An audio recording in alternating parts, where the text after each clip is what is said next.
Cuando Hitler robó el conejo rosa. Judith Kerr. Capítulo 1. Anna volvía del colegio con Elbeth, una niña de su clase. Aquel invierno había nevado mucho en Berlín. La nieve no se había derretido. Los barrenderos le habían apilado en el borde de las aceras, y allí había permanecido semanas y semanas, en tristes montones que se iban poniendo grises. Ahora en febrero empezaba a deshacerse y había charco por todas partes. Anna y Elbeth, calzadas con botas de cordones, se lo iban saltando. Las dos niñas llevaban abrigos gruesos y gorros de lana para tener abrigadas las orejas, y Anna llevaba además una bufanda. Anna tenía 9 años, pero era bajita para su edad, y los extremos de la bufanda le colgaban casi hasta las rodillas. También le tapaba la boca y la nariz, de modo que lo único que se le veía eran sus ojos verdes y un mechón de pelo oscuro. Se había apresurado porque quería comprar unos lápices de colores en la papelería y ya era casi la hora de comer, pero iban tan sin aliento que se alegró de que Elbeth se detuviera a mirar un gran cartel rojo. «Es otro retrato de ese señor», dijo Elbeth. «Mi hermana la pequeña vio uno ayer y se creyó que era Charlie Chaplin». Anna contempló la mirada fija y la expresión severa. Luego dijo: «No se parece en nada a Charlie Chaplin, como no sea en el bigote». Leyeron el nombre que había debajo de la fotografía: Adolf Hitler. «Quiere que todo el mundo le vote en las elecciones y entonces les parará los pies a los judíos», dijo Elbeth. «¿Tú crees que le pasará los pies a Rafael Lowenstein?» «A Rachel Lowenstein no se la puede parar a nadie», respondió Anna. «Es capitana de su clase. A lo mejor me para los pies a mí. Yo también soy judía». «Tú no». «Claro que sí. Mi madre y mi padre nos estuvo hablando de eso la semana pasada. Dijo que éramos judíos y que pasara lo que pasara, mi hermano y yo debíamos olvidarlo nunca. Pero vosotros no vais a una iglesia especial los sábados, como Rachel Lowenstein. Eso es porque no somos religiosos. No vamos a ninguna iglesia. Pues a mí me gustaría que mi padre no fuera religioso», dijo Elbeth. «Nosotros tenemos que ir todos los domingos y a mí me dan los calambres de estar sentada». Elbeth miró a Anna con curiosidad. «Yo creí que los judíos tenían que tener la nariz ganchuda, pero tú la tienes normal. ¿Tu hermano tiene la nariz ganchuda?» «No», dijo Anna. «La única persona que hay en casa con la nariz ganchuda es Berta, la criada, y se le quedó así porque se la rompió al caerse del tranvía». Elbeth empezaba a impacientarse. «Pues entonces», dijo, «si por fuera sois como todo el mundo y no vais a una iglesia especial, ¿cómo sabéis que sois judíos? ¿Cómo podéis estar seguros?» Hubo una pausa. «Supongo», empezó Ana, «supongo que será porque mi padre y mi madre lo son, y supongo que sus padres y sus madres también lo serán. A mí nunca se me había ocurrido pensarlo, hasta que papá empezó a hablar de eso la semana pasada».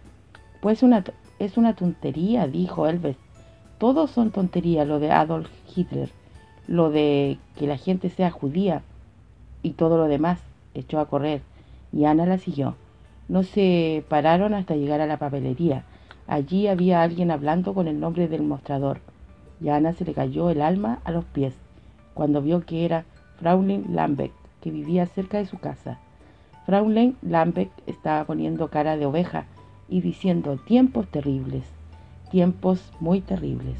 Cada vez que decía «tiempos terribles», meneaba la cabeza y le bailotaban los pendientes. El hombre de la papelería dijo: «En 1931 ya fue malo, en 1932 fue peor, pero fíjese en lo que te digo, en 1933 será peor que ninguno». Luego vio a Anna y Elbeth y preguntó: «¿En qué puedo servirles, pequeñas?». Anna estaba a punto de decirle que quería comprar unos lápices de colores, cuando Fraulein Lambeck la descubrió. «¡Sí es Anna!», exclamó Fraulein Lambeck. «¿Cómo estás, Anna? ¿Y cómo está tu papá?». «¡Qué hombre tan maravilloso! Yo leo todo lo que escribe. Tengo todos sus libros y siempre le oigo por la radio, pero esta semana no ha escrito nada en el periódico. Espero que no sea porque esté enfermo. ¿Estará dando conferencias por ahí afuera? Ay, no hace mucha falta en estos tiempos terribles». Ana esperó a que Fraulein Lambeck acabase y luego dijo: «Tiene la gripe». Eso dio lugar a otro alboroto. Cualquiera habría pensado que la persona más próxima y querida de Fraulein Lambeck se hallaba a las puertas de la muerte. Fraulein Lambeck sacudió la cabeza hasta que sus pendientes requiquetearon, sugirió remedios, recomendó médicos, no dejó de hablar hasta que Anna le hubo prometido que le transmitiría a sus padres sus mejores deseos de pronta curación. Luego, ya desde la puerta, se volvió y dijo: «No le digas que los mejores deseos de Fraulein Lambeck, Ana. Dile que de una admiradora». Y por fin desapareció. Ana no tardó nada en comprar sus lápices. Luego ella y Elbeck se quedaron paradas delante de la papelería, en medio del viento frío. Allí era donde normalmente se separaban, pero Elbeck remoloneó. Hace mucho tiempo que quería hacerle a Ana una pregunta, y aquel parecía buen momento. «Ana», dijo Elbeck, «¿es bonito tener un padre famoso?» «Cuando te encuentras a alguien como Fraulein Lambeck, no», repuso Ana, poniendo rumbo a casa distraídamente, mientras Elbeck la seguía igual de distraída. «No, pero aparte de Fraulein Lambeck, yo creo que es muy bonito, entre otras cosas porque papá trabaja en casa, así que le vemos mucho, y a veces nos dan entradas gratis para el teatro, y una vez nos entrevistaron para un periódico, y nos preguntaron qué libros nos gustaban, y mi hermano dijo que Sam Gray, y al día siguiente le mandaron una colección entera de regalos». «Ojalá mi padre fuera famoso», dijo Elbert, «pero no creo que llegue a serlo nunca, porque trabaja en correos, y no es el tipo de cosa que le hace a uno famoso. Si tu padre no llega a ser famoso, a lo mejor tú sí. Una de las desventajas de tener un padre famoso es que casi nunca llega a serlo uno mismo. ¿Por qué no? No sé, pero casi nunca se oye de una misma familia donde haya habido dos personas famosas. Eso me pone triste a veces». Y Ana suspiró. Estaban ya junto a la verja pintada de blanco de la casa de Ana. Elves intentaba febrilmente pensar en algo por lo que ella pudiera ser famosa, cuando Heinpin, que la había visto por la ventana, abrió la puerta de entrada. «¡Dios mío!», exclamó Elves, «hoy llegó tarde a comer», y salió corriendo calle arriba. «Tú y Elves», gruñó Heinpin mientras Ana se metía en casa, «se os va a caer la lengua de tanto moverla». Heinpin se llamaba en realidad Fraulein Hempel y había cuidado de Ana y de su hermano Max desde que nacieron. Ahora que ya eran mayores, se ocupaba de las tareas de la casa mientras ellos estaban en el colegio, pero le gustaba mimarlos cuando volvían. «Vamos a quitarnos todo esto», dijo desenrollando la bufanda. «Pareces un paquete mal atado». Mientras Heinpin le quitaba cosas de encima, Ana oyó que en el cuarto de estar sonaba el piano, de modo que mamá estaba en casa. «¿Seguro que nos trae los pies mojados?», preguntó Heinpin. «Entonces date prisa y ve a lavarte las manos, ya casi está lista la comida». Ana subió la escalera alfombrada. Estaba el sol por la ventana, y afuera en el jardín se veían todavía algunas manchas de nieve. De la cocina subía olor a pollo. Daba gusto volver a casa del colegio. Cuando abrió la puerta del cuarto del baño, hubo un revuelo dentro, y Ana se encontró frente a su hermano Max, que bajo su pelo rubio tenía la cara colorada como un tomate y escondía algo tras de sí. «¿Qué pasa?», preguntó Ana, aún antes de descubrir la presencia de Gunther, el amigo de Max, que parecía igualmente azarado. «Ah, si eres tú», dijo Max, y Gunther dijo riendo: «creíamos que era una persona mayor». «¿Y qué tienes ahí?», preguntó Ana. «Es una insignia. Hoy hemos tenido una pelea fenomenal en el colegio. Los nazis contra los socis». ¿Y quiénes son los nazis y los socis?» «A tu edad ya deberías saberlo», dijo Max, que acababa de cumplir los 12 años. «Los nazis son los que van a votar a Hitler en las elecciones. Los socis somos los que vamos a votar en contra». «Pero si ustedes no los dejan votar», dijo Ana, «son demasiado pequeños». «Pues nuestros padres», dijo Max enfadado, «es lo mismo». «De todos modos le hemos ganado», dijo Gunther. «Si hubieras visto cómo corrían, entre Max y yo agarramos a uno y le quitamos la insignia. Pero no sé qué va a decir mi madre cuando me vea los pantalones». Y al decirlo bajo la vista compungido hacia un gran hoyo de la tela gastada, el padre de Gunther estaba sin trabajo y en su casa no tenían dinero para comprar ropa nueva. «No te preocupes, Heinpin, te lo arregla», dijo Ana. «¿Me dejas ver la insignia?» Era una chapa pequeña de esmalte rojo, con una cruz negra con los brazos doblados. Se llama una esvástica, dijo Gunther. Todos los nazis las tienen. ¿Qué vais a hacer con ella?, dijo Max y Gunther se miraron. ¿Tú la quieres?, preguntó Max. Gunther negó la cabeza. Se supone que no debo tratarme para nada con los nazis. Mi madre tiene miedo de que me partan la cabeza. No pelean limpio, asintió Max. Usan palos, piedras y de todo. Dio la vuelta a la insignia con repugnancia creciente. Pues yo desde luego no la quiero. Tirarla por el baño, dijo Gunther. Y así lo hicieron. La primera vez que tiraron de la cadena no fue para abajo, pero a la segunda, justo en el momento en que sonaba el timbre para ir a comer, desapareció muy satisfactoriamente. Aún se oía el piano cuando bajaron, pero debe sonar mientras Katie le llenaba los platos y al momento siguiente se abrió la puerta y entró la mamá. «Hola niños, hola Gunther», exclamó. «¿Qué tal en el colegio?» Todos empezaron a contarles cosas inmediatamente y la habitación se llenó de pronto de barullo y risas. La madre de Ana sabía los nombres de todos los profesores y siempre se acordaba de que los niños le habían dicho. Por eso cuando Max y Gunther le contaron cómo el profesor de geografía se había puesto hecho una furia, dijo: «No me extraña después de cómo le tratasteis la semana pasada». Y cuando Ana le contó que se había leído en clase su redacción, comentó: «Esto es maravilloso, porque Fraulein Smith casi nunca lee nada en voz alta, ¿no es cierto?». Cuando escuchaba miraba a quien estuviese hablando con absoluta atención. Cuando hablaba ponía en ello toda su energía. Todo parecía hacerlo el doble de bien que los demás. Hasta sus ojos eran los más azules que Ana había visto. Estaban empezando el postre, que era un pastel de manzana, cuando entró Berta, la muchacha, para decirle a la mamá que llamaban por teléfono y que si debía molestar al papá. «Vaya, unas horas de llamar», exclamó mamá, y corrió la silla para atrás con tanta fuerza que Heidi tuvo que echarle mano para que no se volcara. «Que ninguno se atreva a comerse mi parte», y salió a toda prisa. Todo pareció quedar muy silencioso después que salió mamá, aunque Ana oyó sus pasos apresurados hacia el teléfono, y un poco después todavía más apresurados, escaleras arriba, hacia el cuarto de papá. Ana rompió el silencio para preguntar: «¿Cómo está papá?». «Mejor», contestó Heidi. «Le ha bajado un poco la temperatura». Ana se comió su postre tranquilamente. Max y Gunther repitieron 2 veces y mi mamá seguía sin volver. Era extraño porque el pastel de manzana le gustaba especialmente. Berta entró a quitar la mesa y Heidi se llevó a los chicos para ver lo de los pantalones de Gunther. «Esto no tiene arreglo», dijo. «Si te los coso se te volverán a abrir en cuanto respires, pero tengo unos de Max que le quedaron muy pequeños y que te van a venir que ni pintados». Ana se quedó en el comedor sin saber qué hacer. Durante un rato estuvo ayudando a Berta a retirar los platos sucios, metiéndolos en la antecocina por el ventanillo que daba al comedor. Luego quitaron las migas de la mesa con un cepillito y un recogedor. Después, mientras doblaban el mantel, se acordó de Fraulein Lambeck y su recado. Esperó a que Berta tuviese bien cogido el mantel y subió corriendo a la habitación de papá.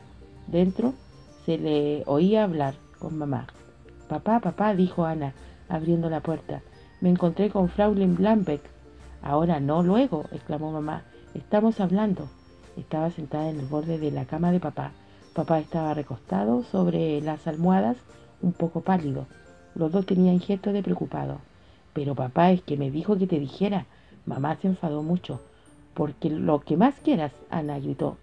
«No nos interesa oírlo ahora. Márchate, márchate. Vuelve dentro de un rato», dijo papá con más suavidad.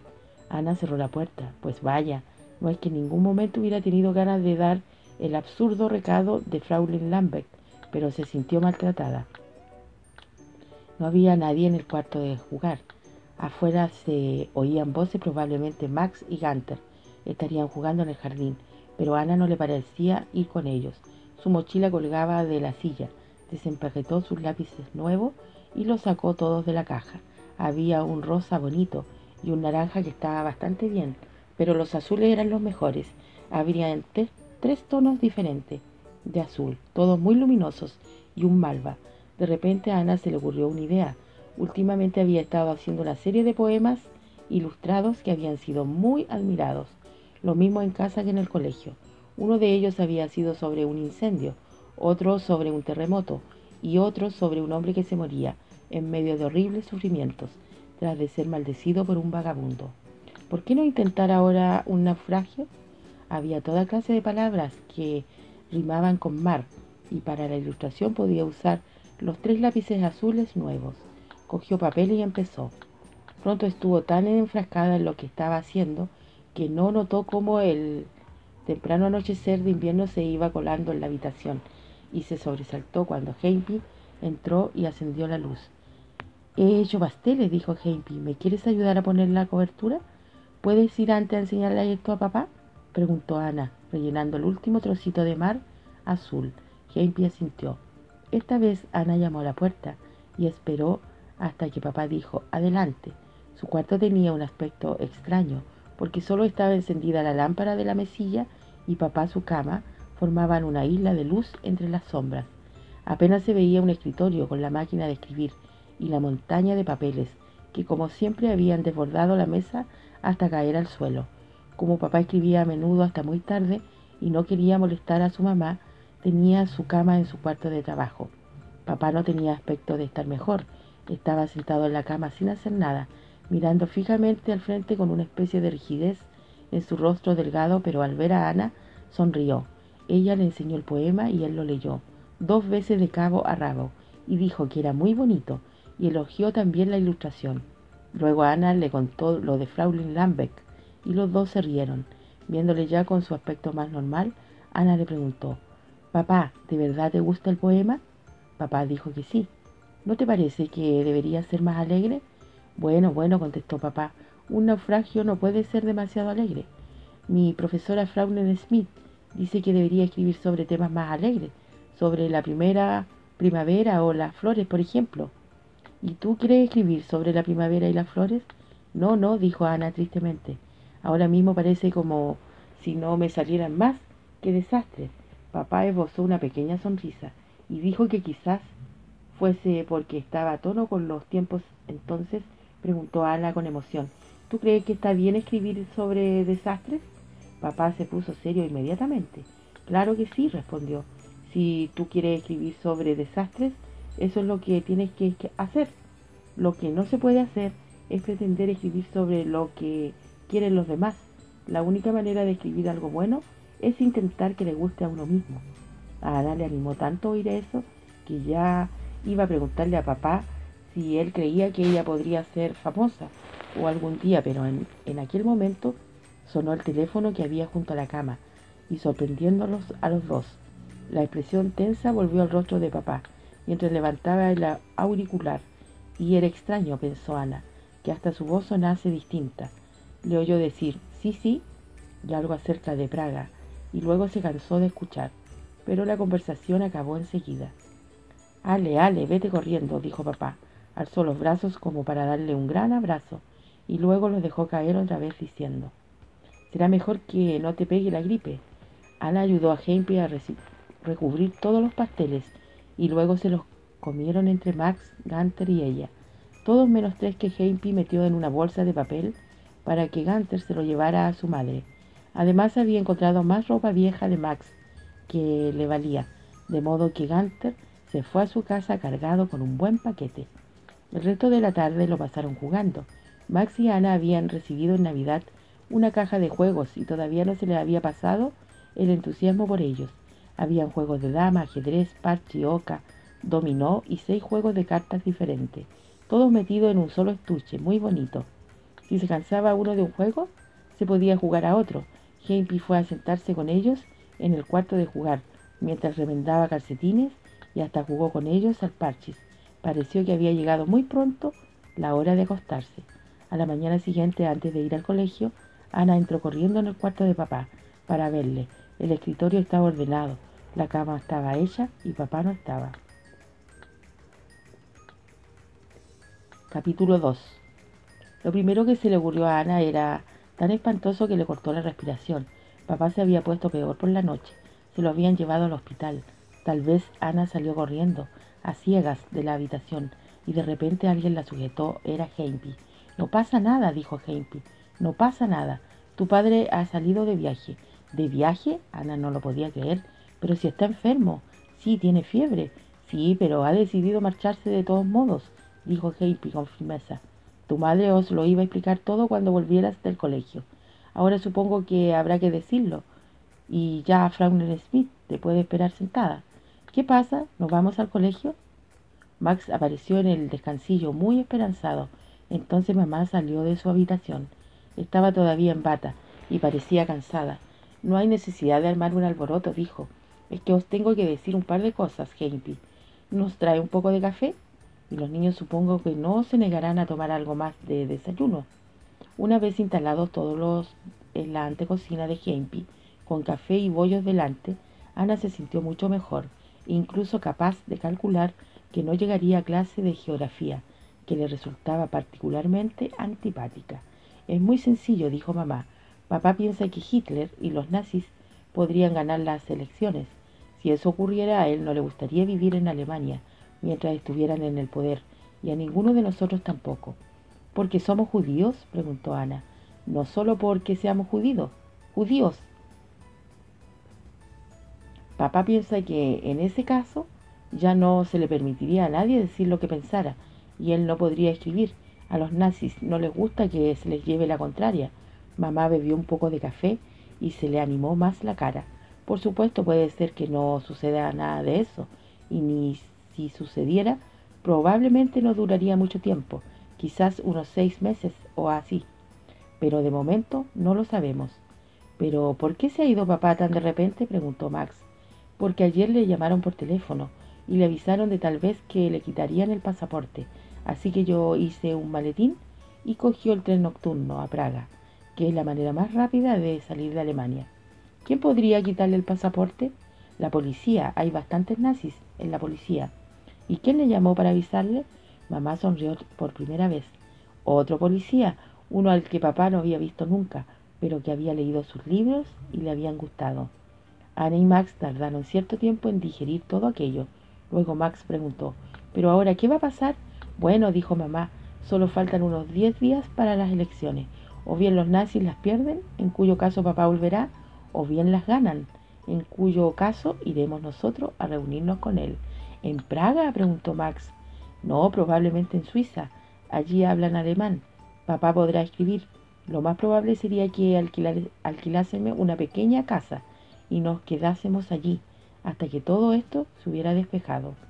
¿Hempy también?, preguntó Ana. Sí, Hempy también. Aquello sonaba la mar de emocionante. Ana estaba empezando a imaginárselo. Una casa en las montañas, cabras, o eran vacas, cuando mamá dijo: hay una cosa más. Se había puesto muy seria. Esto es lo más importante de todo, dijo mamá, y en esto necesitamos que nos ayudéis. Papá no quiere que nadie sepa lo que él se ha ido a Alemania, de modo que no se lo debéis decir a nadie. Si alguien os pregunta por él, tenéis que decir que sigue en cama con la gripe. ¿Yo ni siquiera se lo puedo decir a Gunther?, preguntó Max. No, ni a Gunther, ni a Elves, ni a nadie. Bueno, dijo Max, pero no va a resultar fácil. Siempre nos están preguntando por él. ¿Por qué no se lo podemos decir a nadie?, preguntó Ana. ¿Por qué no quieren que papá nadie sepa que está de viaje? Mirad, dijo mamá, ya lo he explicado, todo lo mejor que puedo, pero todavía soy pequeña. No podéis entenderlo todo. Papá cree que los nazis podrían causarnos alguna molestia si supieran que se ha marchado. Por eso no quiere que hablen de ello. ¿Vais a hacer lo que os pide o no? Ana dijo que sí, que claro que lo haría. Luego Hempy le mandó a los dos al colegio. Ana iba preocupada pensando qué iba a decir si alguien le preguntaba por qué llegaba tarde. Pero Max le dijo: diles que mi mamá se durmió. Además es verdad. Pero no pareció que nadie se interesara mucho por el asunto. En la clase de gimnasia hicieron salto de altura y Ana fue quien más saltó más alto de su clase. Eso la puso tan contenta que durante el resto de la mañana casi se olvidó de que papá estaba en Praga. Cuando llegó la hora de irse a casa, se le vino todo a la memoria y salió con la esperanza de que Elves no le hiciera preguntas comprometedoras. Pero Elves iba pensando en cosas más importantes. Su tía iba a salir con aquella tarde para comprarle un yo-yo. ¿De qué clase creía Ana que debía elegirlo? ¿Y de qué color? En general funcionaban mejor los de madera, pero Elves había visto uno color naranja, que aunque era de lata, le había parecido tan bonito que estaba tentada de decidirse por él. Ana solo tuvo que decir sí, sí o no, y cuando llegó a casa a comer el día, no parecía tan extraordinario como aquella mañana había esperado que fuera. Ni Ana ni Max tenían que hacer deberes, y hacía demasiado frío para salir, de modo que por la tarde se sentaron sobre el radiador del cuarto de jugar y estuvieron mirando por la ventana. El viento hacía retemblar las contraventanas y arrastraba grandes masas de nubes sobre el cielo.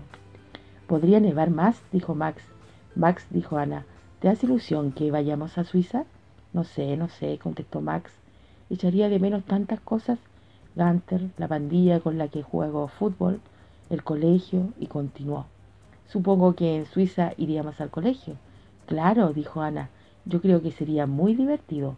Casi le daba vergüenza confesarlo, pero cuanto más pensaba en ello, más le apetecía ir. Estar en un país extraño donde todo sería diferente, vivir en una casa diferente, ir a un colegio diferente con niñas diferentes.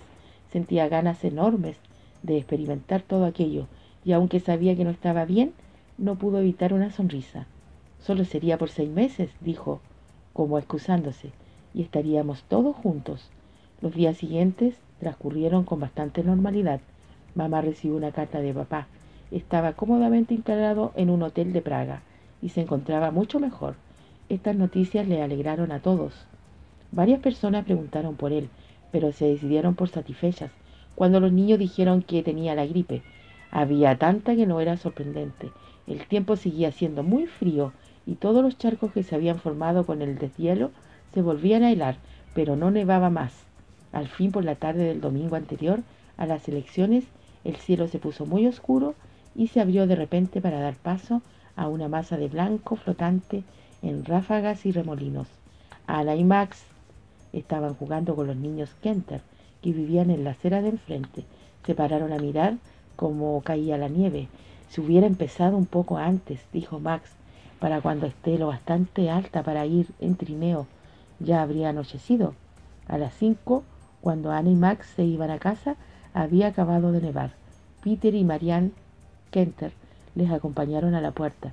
Por toda la calle se extendía la nieve, espesa, seca y crujiente, y la luna brillaba sobre ella. ¿Por qué no vamos con los trineos a deslizarnos a la luz de la luna?, dijo Peter. ¿Tú crees que nos dejarían? Nosotros ya lo hemos hecho antes, dijo Peter, que tenía 14 años. Ve a preguntarle a tu madre. Mamá dijo que podían ir, a condición de que no se separaran y estuvieran de vuelta a las 7. Se pusieron la ropa de más abrigo y emprendieron la marcha. Solo había un paseo de un cuarto de hora hasta Grunewald, donde una ladera con árboles formaba una pista ideal hasta un lago helado. Muchas otras veces se habían deslizado por allí, en trineo, pero siempre de día, con el aire lleno de los gritos de otros niños. Ahora solo se oía el gemido del viento en los árboles, el crujido de la nieve fresca bajo sus pies y el suave roce de los trineos detrás de ellos. Arriba el cielo estaba oscuro, pero el suelo, a la luz de la luna, tenía un brillo azul, y las sombras de los árboles lo surcaban como franjas negras. En lo alto de la cuesta se detuvieron y miraron hacia abajo. No había estado nadie antes que ellos. El sendero de nieve reluciente se extendía perfecto y sin huellas hasta la orilla misma del lago. ¿Quién baja primero?, preguntó Max. Fue sin querer, pero de pronto Ana se encontró dando saltitos y diciendo: «Oh, por favor, por favor». Peter dijo: bueno, el más pequeño primero. Eso se refería a ella porque Marianne tenía 10 años. Ana se sentó en el trineo, se agarró a la cuerda del timón, respiró hondo y arrancó. El trineo empezó a moverse bastante despacio por la ladera abajo. «Venga, venga», gritaron los chicos detrás de ella. «Dale otro empujón». Pero ella no se lo dio. Sin quitar los pies de los patines, dejó que el trineo cogiera velocidad poco a poco. En torno a él se alzaba la nieve pulverizada. Los árboles pasaban a los lados, despacio al principio, luego cada vez más deprisa. La luz de la luna brincaba alrededor, hasta que a Ana le pareció ir volando a través de una masa de plata. Luego el trineo tropezó con el escalón que había al final de la cuesta, pasó como una exhalación por encima de él y aterrizó en una mancha de luna sobre el lago helado. Fue precioso. Los demás bajaron detrás de ella dando voces y gritos. Bajaron la cuesta de cabeza y boca abajo. dándoles la nieve directamente en la cara. Bajaron con los pies delante y boca arriba, con las copas negras de los abetos precipitándote sobre ellos. Se apiñaron todos juntos en un solo trineo y bajaron tan deprisa que casi acabaron en mitad del lago. Después de descenso volvían a subir la cuesta, jadeando y arrastrando los trineos tras ellos. A pesar del frío se cosían dentro de sus abrigos. Entonces empezó a nevar otra vez. Al principio casi no se dieron cuenta, pero después se levantó el viento y le sopló nieve en la cara. De pronto Max se detuvo cuando ya había arrastrado su trineo hasta la mitad de la cuesta y dijo: «¿Qué hora es? ¿No deberíamos volver ya?». Nadie tenía reloj y de repente cayeron en la cuenta de que no tenían ni idea de cuánto tiempo llevaban allí. Tal vez fuera ya muy tarde y sus padres les estuvieran esperando en casa. «Andando, andando», dijo Peter. «Será mejor que nos demos prisa». Se quitó los guantes y los sacudió, uno contra otro para hacer caer los grumos de nieve. Tenía las manos rojas de frío. También Ana las tenía así, y por primera vez se fijó en que tenía los pies congelados. A la vuelta hacía un frío terrible. Se les colocaba el viento a través de la ropa húmeda, y con la luna oculta detrás de las nubes, el camino parecía oscuro delante de ellos. Ana se alegró cuando salieron de los árboles y cogieron la carretera. Enseguida hubo farolas, casas con las ventanas iluminadas, tiendas, y ya casi estaban en casa. Un reloj que vieron iluminado les indicó la hora. Después de todo no era aún las 7. Exhalaron suspiros de alivio y frenaron al paso. Max y Peter empezaron a hablar de fútbol. Marianne ató juntos 2 trineos y se adelantó a la carretera por la calle vacía, dejando sobre la nieve una red de huellas entrecruzadas. Ana se quedó rezagada porque le dolían sus pies fríos. Vio a los chicos pararse delante de su casa, charlando todavía y esperándola, y ya iba a alcanzarles cuando oyó chirriar una verja. Algo se movió a su lado, y de repente una figura informe se perfiló cerca de ella. Por un instante Ana se asustó mucho, pero luego vio que no era más que Fraulein Lambeck, enfundada en una especie de capa peluda y con una carta en la mano. «Ana, Ana», exclamó Fraulein Lambeck, «mira que encontrarte en la oscuridad de la noche. Iba al buzón, pero no esperaba encontrarme con nadie. ¿Y cómo está tu papá?». «Está con gripe», contestó Ana automáticamente. Fraulein Lambeck se paró en seco. «¿Todavía tiene la gripe, Ana? Hace ya una semana que me dijiste que estaba con gripe». «Sí, sí», dijo Ana.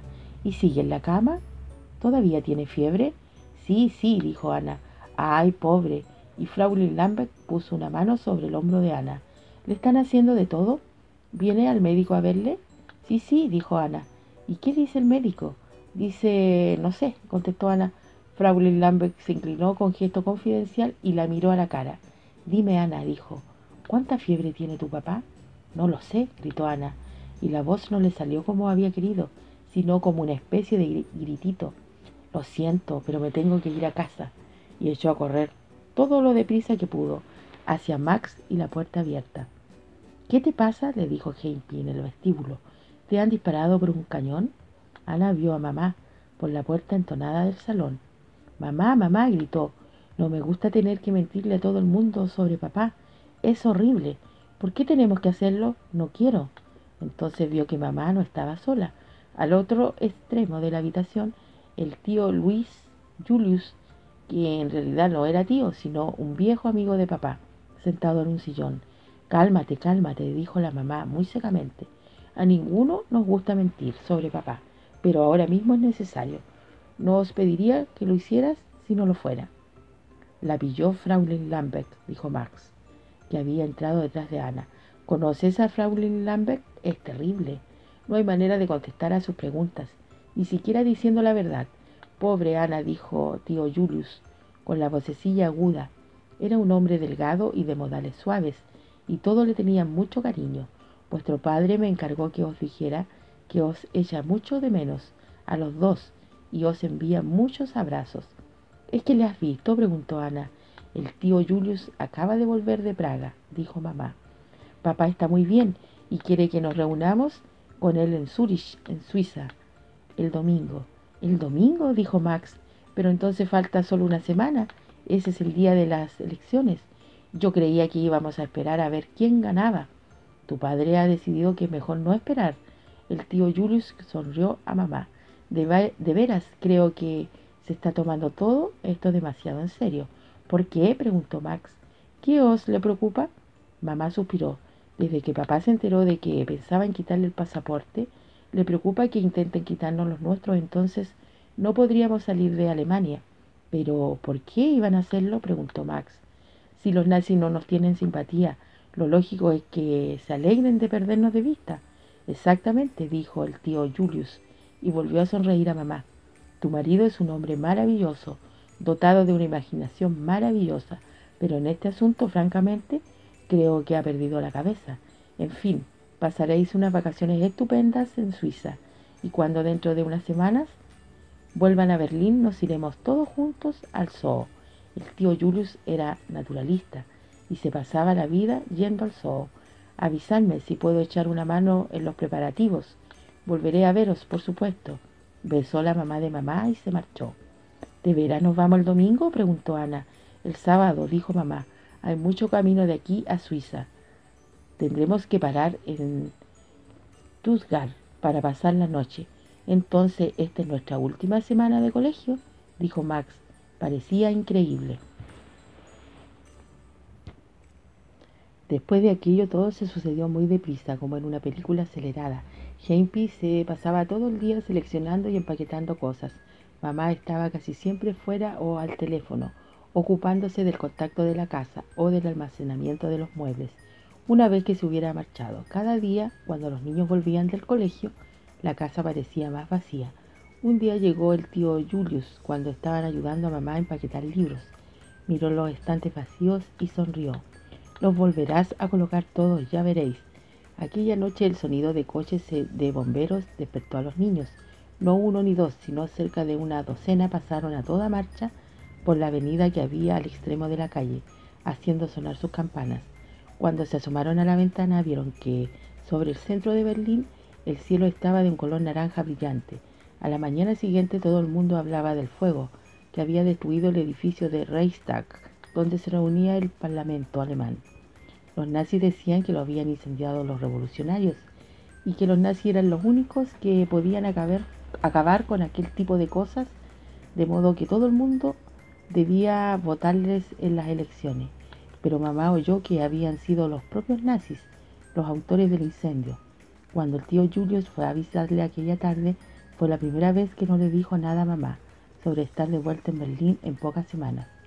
Los últimos días que Ana y Max pasaron en el colegio fueron muy extraños, como todavía no se les permitía decir a nadie que se marchaban. Durante las horas de clase se les olvidaba todo el rato. Ana se entusiasmó cuando le dieron un papel en la función del colegio y hasta después no se acordó de que no lo haría. Max aceptó una invitación a una fiesta de cumpleaños a la que no podría asistir. Luego regresaban a casa para encontrarse con las habitaciones cada vez más vacías, los cajones de madera y las maletas, la interminable selección de posesiones. Lo más difícil fue decidir qué juguetes se llevaban. Naturalmente quisieron llevarse la caja de juegos, pero era demasiado grande. Al final solo hubo un sitio, unos cuantos libros y uno de los animales de trapo de Ana. ¿Cuál escoger? ¿El conejo rosa que había sido su compañero de toda la vida? ¿O un perro de lanas de reciente adquisición? Parecía una pena dejar el perro, cuando casi no había tenido tiempo de jugar con él, y Hempy se lo metió en la maleta. Max cogió su balón de fútbol. Mamá dijo que siempre podrían hacer que le enviaran más cosas a Suiza, si se veía que tuvieran que quedarse allí mucho tiempo. Cuando se acabaron las clases del viernes, Ana se acercó a su profesora y le dijo en voz baja: «Mañana no vengo al colegio, nos vamos a Suiza». Browning Smith no pareció sorprenderse ni en la mitad de lo que Ana había esperado. Se limitó a asentir con la cabeza y dijo: «Sí, sí, les deseo mucha suerte». Tampoco Eisbeth demostró mucho interés. Solo dijo que le gustaría irse también ella a Suiza, pero que eso no era probable porque su padre trabajaba en correos. ¿A quién costó más trabajo dejar fue a Gunther? Max se lo trajo a comer cuando volvieron juntos del colegio por última vez, aunque solo había emparedados porque Hempy no había tenido tiempo de guisar. Después jugaron al escondite, un poco desganadamente entre los cajones de embalaje. No fue muy divertido por lo triste que estaban Max y Gunther, y Anna tenía que esforzarse por dominar su excitación. Quería a Gunther solo y sentía tener que dejarle, pero lo único que podía pensar era: mañana a estas horas estaremos en el tren, el domingo a estas horas estaremos en Suiza, y el lunes a estas horas. Por fin Gunther se fue a casa. Mientras hacía paquetes, Hempy había apartado un montón de ropa para su madre, y Max fue con él para ayudarle a llevarlo. Cuando volvió parecía más animado. Decirle adiós a Gunther era lo que le había dado más miedo. Ya estaba hecho por lo menos. A la mañana siguiente, Anne y Max estuvieron listos mucho antes de la hora de salida. Hempy comprobó que llevaban las uñas limpias, que iban provistos de pañuelos, 2 para Ana porque estaba un poquito resfriada, y que sus calcetines iban debidamente sujetos con ligas. «¿Sabe Dios cómo os vais a poner en cuanto estéis solos?», refunfuñó. «Pero si tú volverás a estar con nosotros dentro de 15 días», dijo Ana. «Un cuello puede coger mucha porquería en 15 días», dijo Hempy con aire tenebroso. Luego no hubo más que hacer hasta que llegase el taxi. «Vamos a dar una vuelta a la casa por última vez», dijo Max. Empezaron por el piso de arriba y fueron bajando. Casi no tenía un aspecto de siempre. Todas las cosas pequeñas habían sido empaquetadas, algunas alfombras habían sido enrolladas, y por todas partes habían periódicos y cajones de embalaje. Fueron señalando cada una de las habitaciones según pasaban por ellas, gritando: «Adiós dormitorio de papá, adiós descansillo, adiós escalera». «No os excitéis», dijo la mamá cuando pasaron por su lado. «Adiós recibidor, adiós cuarto de estar». Se le estaba acabando demasiado pronto, así que Max gritó: «Adiós piano, adiós sofá». Y Ana siguió su ejemplo: «Adiós cortinas, adiós mesa de comedor, adiós ventanillo de la antecocina». En el momento en que gritaba «adiós ventanillo de la antecocina», sus 2 puertecitas se abrieron y apareció la cabeza de Hempy mirándola desde la antecocina. De repente algo se encogió en el estómago de Ana. Aquello era exactamente lo que Hempy había hecho muchas veces para entretenerla cuando era pequeña. Jugaban a un juego llamado mirar por el ventanillo, y a Ana le encantaba. ¿Cómo era posible que de pronto se marchara? Sin querer se le llenaron los ojos de lágrimas y gritó como una tonta: «Ay, Hempy, yo no quiero dejarnos a ti y al ventanillo». «Pues no me lo puedo meter en la maleta», dijo Hempy, entrando en el comedor. «¿Seguro que vas a venir a Suiza?» «No sé qué iba a hacer si no», dijo Hempy. «Tu mamá me ha dado el billete y lo tengo ya en el bolso». «Hempy», dijo Max, «si de pronto te dieras cuenta de que te queda mucho sitio en la maleta, solo si pasara eso, que conste, ¿te podría llevar la caja de juegos?» «Si pasara esto, si pasara lo otro», dijo Hempy. «Si mi abuela tuviera ruedas, sería un autobús y todos iríamos en ella de paseo». Eso era lo que decía siempre. Entonces sonó el timbre anunciando la llegada del taxi, y ya no hubo más tiempo para nada más. Ana abrazó a Hempy. Mamá dijo: «No se te olvide que el lunes vienen a recoger el pan». Y también ella le dio un abrazo. Max no encontraba sus guantes, pero resultó que durante todo el rato los había tenido en el bolsillo. Berta se echó a llorar, y el hombre que cuidaba el jardín apareció de repente y les deseó a todos un buen viaje. En el momento justo en que el taxi iba a arrancar, una figura pequeñita se acercó, corriendo con algo en la mano. Era Gunther. Le dio un paquete a Max por la ventanilla y dijo algo sobre su madre, que no pudieron entender, porque el taxi se había puesto en marcha. Max le gritó adiós y Gunther le despidió con la mano. Luego el taxi subió a la calle. Ana no pudo ver aún la casa, y a Hempy y Gunther diciendo adiós. Veía todavía un poquito de la casa. Arriba de la calle pasaron juntos los niños Kerner que iban al colegio. Iban hablando y no miraron. Aún se veía un trocito pequeño de la casa entre los árboles. Luego el taxi dobló la esquina y todo desapareció. Era extraño viajar en tren, con mamá y sin Hempy. Ana iba un poco preocupada por si se mareaba. Se había mareado mucho en los trenes cuando era pequeña, incluso ahora que ya más o menos se le había pasado. Hempy llevaba siempre una bolsa de papel por si acaso. ¿Tendría mamá una bolsa de papel? El tren iba lleno y Ana y Max se alegraron de tener asientos de ventanilla. Los dos fueron mirando el paisaje gris que pasaba veloz hasta que empezó a llover. Entonces contemplaron cómo llegaban las gotas estrellándose y lentamente se escurrían por el cristal abajo, pero al cabo de un rato se les hizo aburrido. ¿Y ahora qué? Ana miró a mamá por el rabillo del ojo. Hempy solía llevar manzanas o algún dulce. Mamá iba arrellanada en el asiento. Tenía la boca fruncida y miraba fijamente la calva del señor de enfrente, sin verle. En el regazo tenía el bolso grande con la figura de un camello que se había traído desde un viaje con papá. Lo tenía cogido muy fuerte. Ana supuso que porque dentro iban los billetes y los pasaportes. Lo llevaba tan apretado que uno de sus dedos se clavaba precisamente en la cara del camello. Mamá, dijo Ana, estás aplastando al camello. ¿Cómo dices? Dijo la mamá. Luego se dio cuenta de lo que Ana querría decir y dejó de apretar el bolso. Con gran alivio de Ana, la cara del camello reapareció con su mismo aire bobo y optimista de siempre. ¿Te aburres? Preguntó mamá. Vamos a atravesar toda Alemania, cosa que vosotros no habéis hecho nunca. Ojalá deje pronto de llover para que lo podáis ver todo. Luego les habló de los huertos del sur de Alemania. Kilómetros y kilómetros de huertos. Si hubiéramos hecho este viaje un poco más adelantado el año, dijo, lo habríais visto todo en flor. A lo mejor ya han brotado algunos, dijo Ana, pero mamá pensaba que aún era demasiado pronto. Y el señor Calvo dijo lo mismo. Luego comentaron lo bonito que era, y a Ana le entraron ganas de verlo. Sí, ahora no hay flores, dijo. ¿Las veremos otra vez? Mamá tardó en contestar. Luego dijo, eso espero. La lluvia no cesó, y pasaron un gran rato jugando a juegos de adivinar, en los que mamá resultó ser muy experta. Aunque no veían gran cosa del país, oían el cambio de las voces de la gente, cada vez que el tren se detenía. Algunas eran casi incomprensibles, y a Max se le ocurrió la idea de hacer preguntas innecesarias, como ¿es esto Leipzig? ¿O qué hora es? Solo por oír las respuestas con acentos raros. Almorzaron en el coche restaurante. Era muy elegante y había un menú para elegir. Y Ana tomó salchichas de Frankfurt y ensalada de patata, que era su plato favorito. No se sentía nada mareada.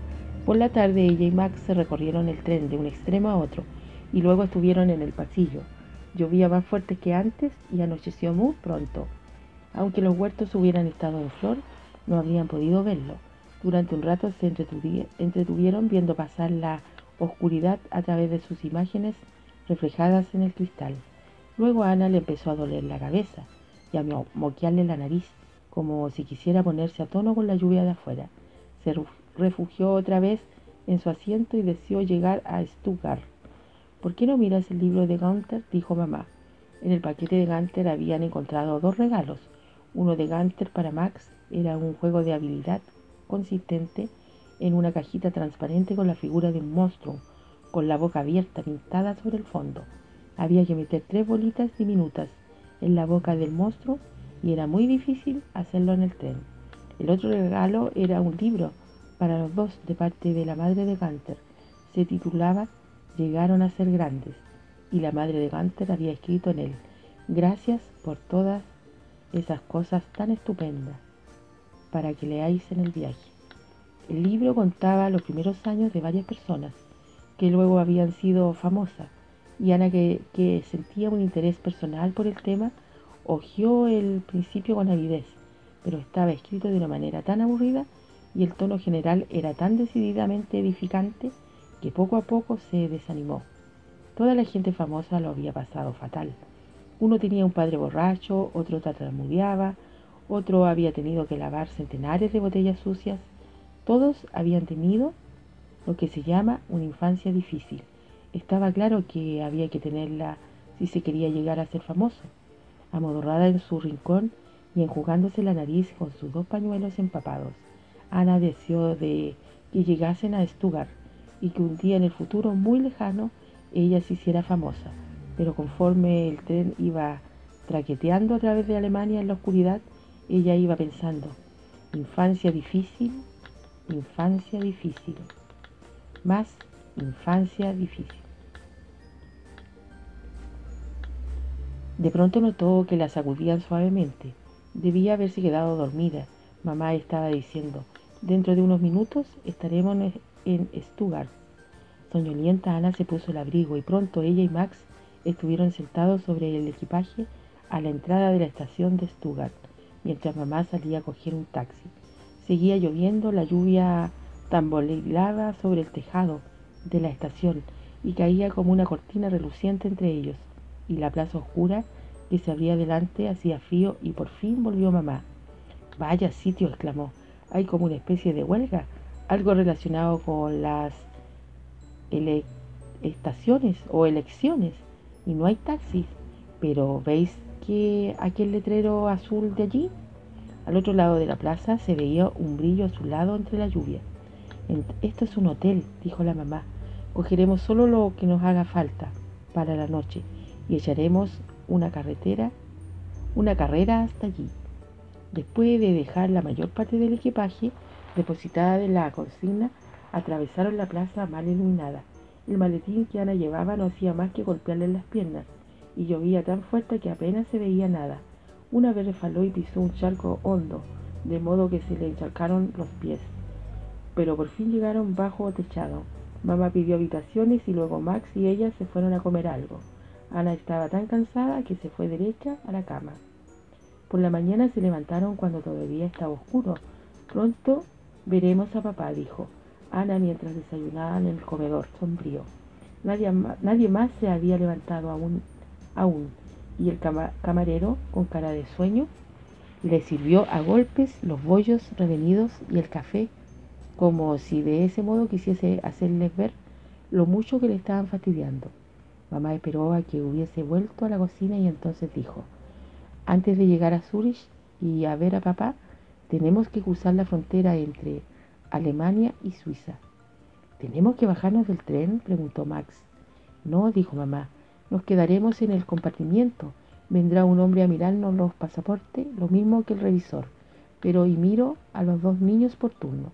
Esto es muy importante. Cuando vengan a mirarnos los pasaportes, no quiero que ninguno de vosotros diga nada. ¿Entendido? Ni una palabra. ¿Por qué no?, preguntó Ana. Porque si no el hombre dirá: qué niña tan horrible y parlanchina, me parece que le voy a quitar el pasaporte, dijo Max, que siempre se levantaba de mal humor cuando no había dormido lo suficiente. Mamá, clamó Ana, ¿no será verdad que quiere decir que nos puedan quitar los pasaportes? No, no, no lo creo, dijo la mamá. Por si acaso el nombre de papá es tan conocido. No nos interesa llamar la atención de ninguna manera, de modo que cuando venga el hombre, ni pío, acordaos ni una sola palabra. Ana prometió acordarse. Por fin habían dejado de llover, y fue muy fácil cruzar otra vez la plaza hasta la estación. El cielo empezaba entonces a aclararse y Ana vio que había carteles de las elecciones por todas partes. Habían 2 o 3 personas a la puerta de un sitio donde ponía colegio electoral, esperando a que se abrieran. Ana se preguntó si irían a votar y a quién. El tren estaba casi vacío y tuvieron un compartimiento para ellos, solos, hasta que en la estación siguiente se subió una señora con una cesta. Ana oyó una especie de pataleo en el interior de la cesta, como si dentro hubiera algún animalito. Miró Max por ver si también él lo había visto o oído, pero su hermano seguía malhumorado y estaba mirando por la ventanilla con el ceño fruncido. Ana empezó también a ponerse de mal humor y a recordar que le dolía la cabeza y que sus botas todavía estaban mojadas de la lluvia de la noche anterior. Cuando llegamos a la frontera, preguntó. No lo sé, dijo la mamá. Todavía falta un rato. Ana observó que otra vez estaba estrujando la cara del camello. ¿Como 1 hora?, preguntó. Siempre estás haciendo preguntas, dijo Max, aunque la cosa no iba con él. ¿Por qué no te callas? ¿Por qué no te callas tú?, contestó Ana. Se sintió amargamente ofendida y trató de pensar algo hiriente que decirle. Por fin exclamó: me gustaría tener una hermana. Y a mí no tener ninguna, dijo Max. Mamá, mamá, gritó Ana. Bueno, por lo menos, por lo que más queráis, ya está bien, gritó la mamá. ¿No tenemos ya bastantes complicaciones? Seguía apretando el bolso del camello y cada 2 por 3 miraba adentro para ver si los pasaportes seguían estando allí. Ana se rebulló en su asiento fastidiada. Todo el mundo era horrible. La señora de la cesta había sacado un gran trozo de pan con un pedazo de jamón y se lo estaba comiendo. Nadie dijo nada durante largo rato. Luego el tren empezó a ir más despacio. Perdone, dijo la mamá, ¿estamos llegando a la frontera suiza? La señora de la cesta siguió masticando y meneó la cabeza. ¿Lo ves?, dijo Ana a Max. ¿También mamá hace preguntas? Max ni siquiera se molestó en replicar, sino que se puso los ojos en blanco. A Ana le dieron ganas de darle una patada, pero mamá se había dado cuenta. El tren se paró y volvió a arrancar. Volvió a pararse y volvió a arrancar. Cada vez que hacía eso, mamá preguntaba si era ya la frontera, y la señora de la cesta meneaba la cabeza. Por fin, cuando el tren volvió a pararse a la vista de un grupo de edificios, la señora de la cesta dijo: «Me parece que ya estamos llegando». Esperaron en silencio mientras el tren estuvo parado en la estación. Ana oía voces y las puertas de otros compartimientos abriéndose y cerrándose. Luego ruido de pasos por el pasillo. Luego la puerta de su compartimiento se abrió y entró el inspector de pasaporte. Llevaba un uniforme parecido al de los revisores y tenía grandes bigotes de color castaño. Miró el pasaporte de la señora de la cesta, asintió con la cabeza, lo selló con un sello pequeño de goma y se lo devolvió. Luego se volvió a mamá. Mamá le entregó los pasaportes y sonrió, pero la mano con que sujetaba el bolso estaba sometiendo al camello a horribles contorsiones. El hombre examinó los pasaportes. Luego miró a mamá para ver si era la misma persona que aparecía en la fotografía, y después a Max, y después a Ana. Luego sacó el sello, pero entonces se acordó de algo y volvió a mirar los pasaportes. Por fin los selló y se los devolvió a la mamá. Buen viaje, dijo, según abría la puerta del compartimiento. No había pasado nada, pensó Ana. Max la había asustado para nada. ¿Lo ves?, exclamó, pero mamá le lanzó tal mirada que se cayó. El inspector de pasaporte cerró la puerta tras de sí. Todavía estamos en Alemania, dijo mamá. Ana sintió que se estaba poniendo colorada. Mamá volvió a meter los pasaportes en el bolsón. Hubo un silencio. Ana oía lo que fuera que se movía dentro de la cesta, a la señora masticando otro trozo de pan con jamón, las puertas que se abrían y se cerraban a lo largo del tren, cada vez más lejos. El silencio pareció interminable. Luego el tren se puso en marcha, rodó unos cientos de metros y se volvió a parar. Más y abrir y cerrar las puertas, esta vez más deprisa. Voces que decían: «Aduana, ¿tiene algo que declarar?». Otro hombre distinto entró en el compartimiento. Mamá y la señora dijeron los dos que no tenían nada que declarar, y él hizo una señal con tiza sobre todos los bultos, incluida la cesta de la señora. Otra espera, después de un toque de silbato, y por fin volvieron a arrancar. Esta vez el tren cogió velocidad y siguió traqueteando con regularidad a través de la campiña. Al cabo de un largo rato, Ana preguntó: «¿Estamos ya en Suiza?». «Creo que sí, no estoy segura», dijo la mamá.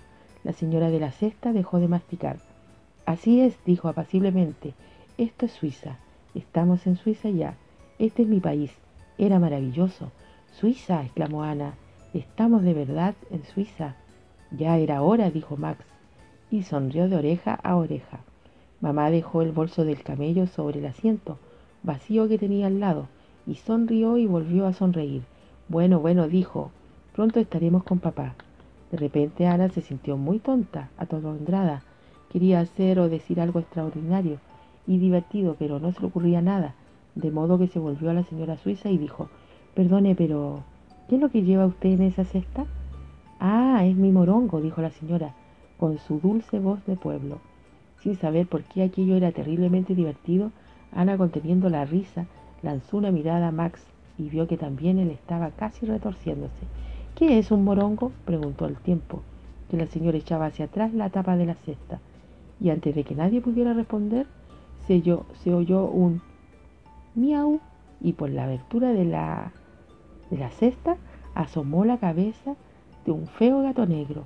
Entonces Ana y Max ya no pudieron contenerse y explotaron de risa. «¿Te ha contestado?», jadeó Max. «Tú dijiste que es un morongo». Y él dijo: «Miau», chilló Ana.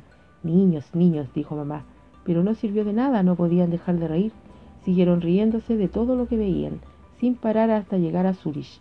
Mamá se excusó ante la señora, pero ella dijo que no importaba, que estaba bien, que los niños estuviesen de buen humor. Cada vez que parecían aquietarse, bastaba con que Max dijera ¿qué es un morongo? Y Ana chillaba miau y vuelta a empezar. Todavía se estaban riendo cuando ya en el andén de Zurich buscaron a papá. Ana fue quien le vio primero. Estaba al lado de un puesto de periódicos. Tenía la cara muy pálida y buscaba con la mirada entre la multitud que se apiñaba alrededor del tren. Papá, papá, gritó Ana, papá. Él se volvió y los vio.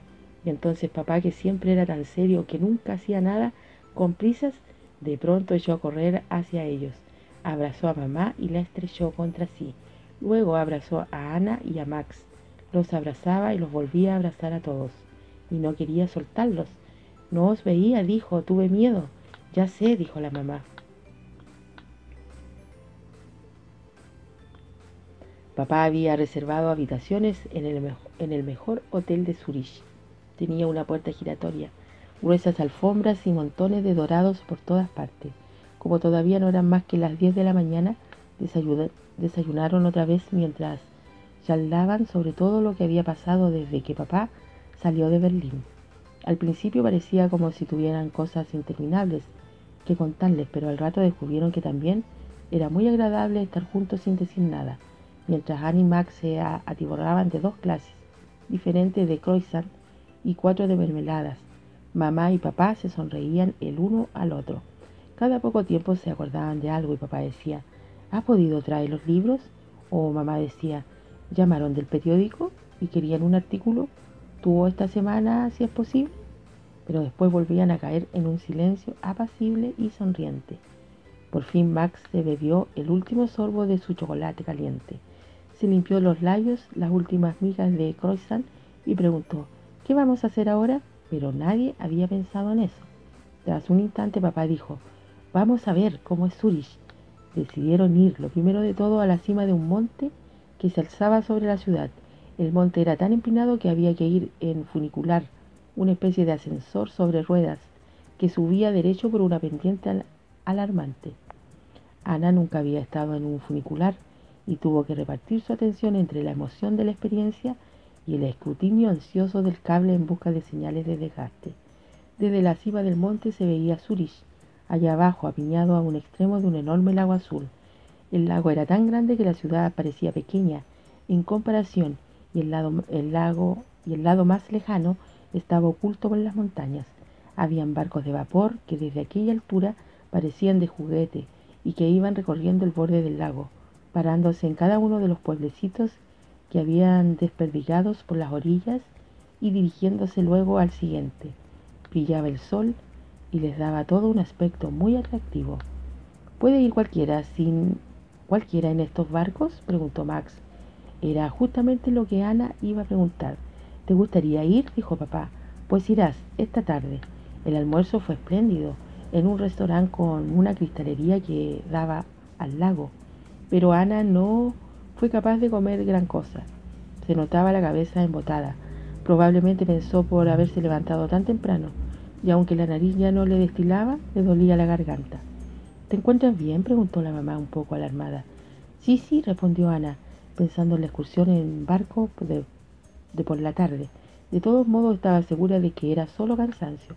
Al lado del restaurante había una tienda donde vendían postales y Ana compró una y se la mandó a Hempy, mientras Max le mandaba otra a Gunther. Estoy pensando cómo irán las elecciones, dijo la mamá. ¿Tú crees de verdad que los alemanes le van a votar a Hitler? Me temo que sí, dijo papá. Oh, no, dijo Max. Muchos chicos de mi colegio estaban en contra de él.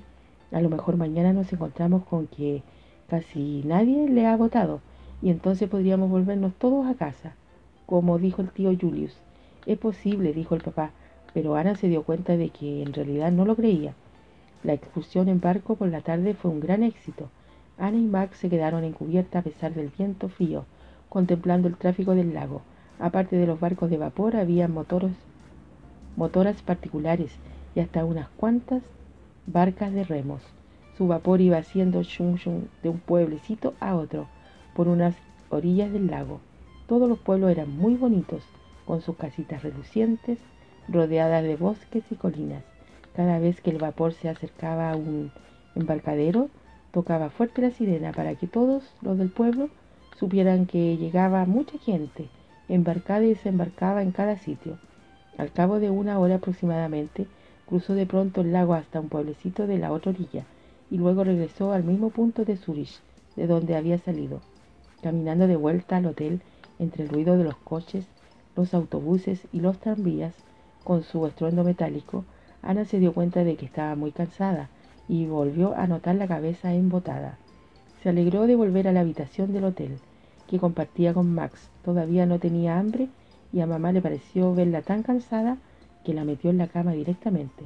Tan pronto como apoyó la cabeza en la almohada, la cama entera pareció elevarse y salir flotando en la oscuridad, con un ruido de chun chun que podría haber sido un barco o un tren, o un sonido que salía de su propia cabeza.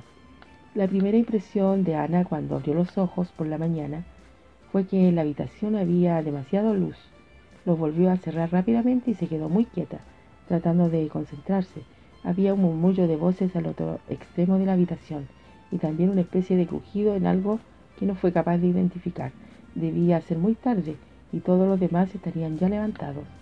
Volvió a abrir los ojos cautelosamente y esta vez la luz subió y bajó y acabó por reorganizarse en forma de la habitación que conocía con Max, todavía en pijama sentado en la otra cama, y mamá y papá de pie cerca de él. Papá tenía un periódico y de eso procedían los crujidos. Estaban hablando en voz baja porque creían que ella seguía durmiendo. Entonces la habitación dio otro vuelco y ella volvió a cerrar los ojos y le pareció que iba flotando a alguna parte mientras las voces continuaban. Alguien estaba diciendo de modo que tienen mayoría. Luego esa voz se fue apagando y otra, o era la misma, dijo: votos suficientes para hacer lo que quiera. Y luego, inequívocamente, Max, con mucha tristeza: así que no volveremos a Alemania, así que no volveremos. Ana abrió los ojos con gran esfuerzo y dijo: mamá, mamá. Al momento una de las figuras se apartó del grupo y vino hacia ella, y de repente apareció la cara de mamá muy cerca de la suya. Ana dijo: mamá, otra vez, y de golpe porrazo estaba llorando por lo mucho que le dolía la garganta. Después todo se difuminó. Mamá y papá estaban junto a su cama, mirando un termómetro. Papá tenía el abrigo puesto, debía haber salido especialmente a comprar el termómetro. Alguien dijo 40, pero no podía ser su temperatura de lo que estaban hablando, porque no recordaba que se lo hubieran tomado. A la siguiente vez que abrió los ojos, había un hombre con barbita mirándola. Dijo: bueno, señorita, y sonrió, y mientras sonreía sus pies se alzaron del suelo, y voló hasta posarse encima del armario, donde se transformó en un pájaro y estuvo graznando gripe hasta que mamá le hizo salir por la ventana. Luego de pronto era de noche, y Ana le pidió a Max que le llevara un poco de agua, pero Max, que no estaba, era mamá, quien estaba en la otra cama. Ana dijo: ¿por qué estás durmiendo en la cama de Max? Mamá contestó: porque estás enferma. Y Ana se alegró mucho porque si estaba enferma, eso quería decir que Heimpi vendría a cuidarla. Dijo: dile a Heimpi, pero estaba demasiado cansada para acordarse de lo demás. Y cuando volvió a mirar, estaba allí otra vez el hombre de la barbita, y no le gustó porque estaba disgustado, a mamá diciéndole complicaciones una y otra vez.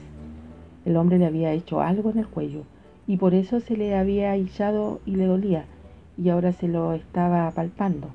Ana le dijo: no haga eso, muy fuerte, pero él no le hizo caso, y pretendió obligarla a beber una cosa horrible. Ana iba a apartar el vaso, pero entonces vio que no era el hombre de la barba, sino la mamá, y en sus ojos azules había una mirada tan terrible y decidida que pensó que no merecía la pena resistirse. Después el mundo se aquietó un poco.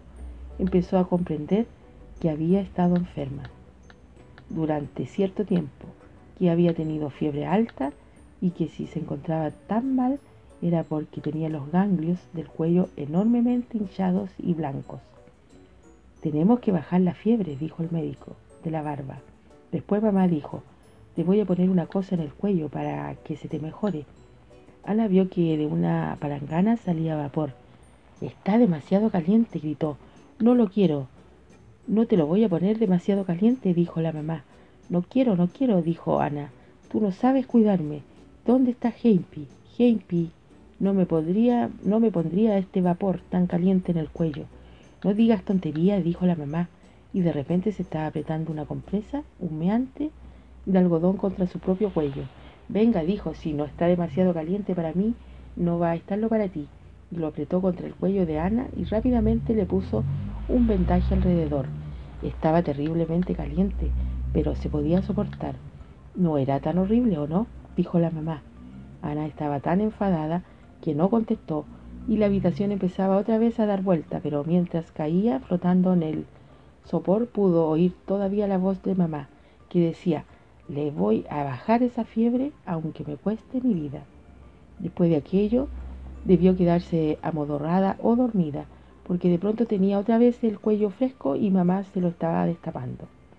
¿Y tú, cómo estás, cerdo gordo?, dijo mamá. ¿Cerdo gordo?, dijo Ana débilmente. Mamá tocó con mucho cuidado uno de los ganglios hinchados de Ana. Este es cerdo gordo, dijo. Es el peor de toda la cuadrilla. El de al lado no es tan malo. Se llama cerdo flaco. Y este se llama cerdo rosado. Y este es cochinito. Y este, ¿cómo le llamamos a este? Fraulein Lambeck, dijo Ana, y se echó a reír. Estaba tan débil que la risa más bien pareció un cacareo, pero mamá se puso muy contenta de todos modos. Mamá siguió poniéndole los fomentos calientes y no era demasiado malo porque siempre había chistes sobre cerdo gordo y cerdo flaco y Fraulein Lambeck, pero aún Ana tenía el cuello mejor. Su fiebre seguía siendo alta. Se despertaba encontrándose bastante normal, pero a la hora de comer estaba mareada y por la tarde ya todo se había vuelto confuso y vago. Tenía idea extrañísima. Le asustaba el papel de las paredes y no soportaba estar sola. Una vez cuando mamá le dejó para bajar la cena, creyó que la habitación se estaba haciendo progresivamente más pequeña y gritó, porque creyó que acabaría aplastándola. Después de aquello mamá cenaba en una bandeja en la habitación. El médico dijo: no puedo seguir aquí mucho tiempo. Una tarde Ana estaba tumbada mirando las cortinas. Mamá las acababa de correr porque estaba anocheciendo y Ana estaba tratando de ver de qué formas habían hecho los pliegues. La tarde anterior habían hecho una forma de avestruz y según le iba subiendo la fiebre a Ana, había visto el avestruz con más y más claridad, hasta que por fin pudo hacerla andar por toda la habitación. Esta vez pensaba que quizás podría haber sido un elefante. De pronto oyó un cuchicheo y al otro extremo de la habitación giró la cabeza con dificultad. Allí estaba papá, sentado con mamá y estaban mirando una carta juntos. No oía lo que mamá estaba diciendo, pero por el tono de voz comprendió que estaba nerviosa y disgustada. Entonces papá dobló la carta y puso su mano sobre la de mamá. Y Ana pensó que no tardaría en marcharse, pero no se marchó, se quedó allí sentado, con la mano de mamá en la suya. Ana los estuvo mirando un rato, hasta que se le cansaron los ojos y los cerró. Los susurros se habían hecho más tranquilos e iguales. No se sabía por qué, pero era un sonido sedante y al rato Ana se durmió escuchándolo. Cuando se despertó, supo enseguida que había estado durmiendo mucho tiempo. Había, además, alguna otra cosa rara, pero no pudo averiguar qué era. La habitación estaba en penumbra, con una sola luz encendida sobre la mesa, donde la mamá solía sentarse, y Ana pensó que se le habría olvidado apagarla cuando se fue a la cama. Pero mamá no se había ido de la cama, seguía allí sentada con papá, igual que estaban cuando Ana se durmió. Papá todavía cogía la mano de mamá con una de las suyas y la carta doblada en la otra. Hola mamá, hola papá, dijo Ana. Qué rara me siento. Mamá y papá se acercaron inmediatamente a su cama y mamá le puso una mano sobre la frente. Luego le metió el termómetro en la boca. Cuando lo volvió a sacar, pareció que no podía creer lo que veía. Es normal, dijo. Por primera vez en 4 semanas es normal. Eso es lo único que importa, dijo el papá, y arrugó la carta. Después de aquello, Ana se puso muy deprisa. Cerdo gordo, cerdo flaco, Fraulein Lambeck. Y los demás se fueron desinflando poco a poco, y el cuello dejó de dolerle. Empezó a comer otra vez y a leer. Max venía a jugar a las canas con ella. cuando no iba a algún sitio con papá, y pronto la dejaron levantarse un ratito y sentarse en un sillón.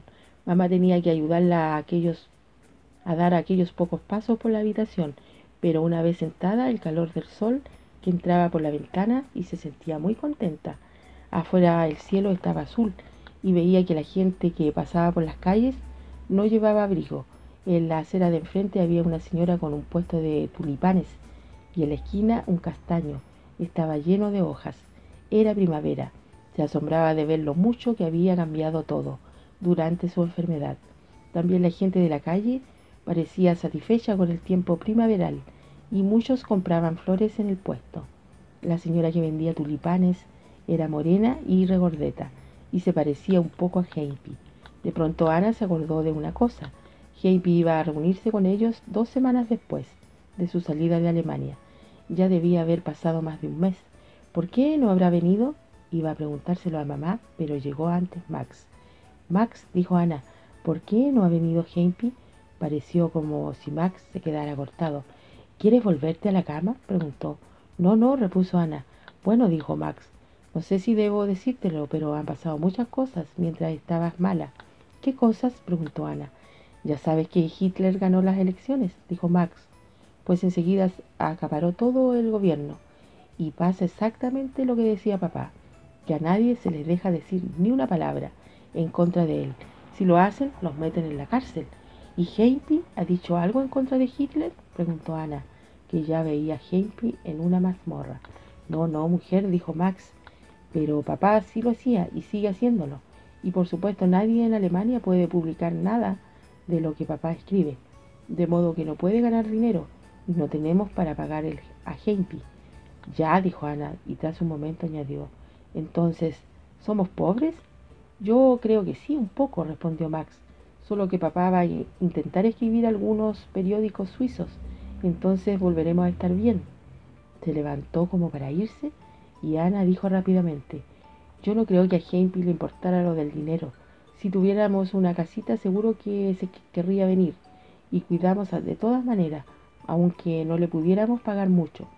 Sí, bueno, esa es otra cosa, dijo Max, y vaciló antes de añadir, no podemos alquilar una casa porque no tenemos muebles. Pero, dijo Ana, los nazis se han apoderado de todo, dijo Max. Eso se llama la confiscación de la propiedad. Papá recibió una carta la semana pasada. Max sonrió.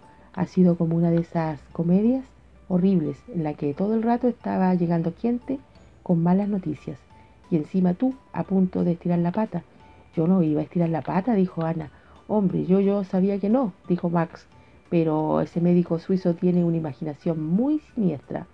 ¿Quieres volverte ahora a la cama? Creo que sí, repuso Ana. Se sentía un poco débil y Max la ayudó a cruzar la habitación. Ya metida cómodamente en la cama, dijo, Max, eso de confiscación de la propiedad o como se le llame, ¿es que los nazis se lo han llevado todo? ¿Hasta nuestras casas?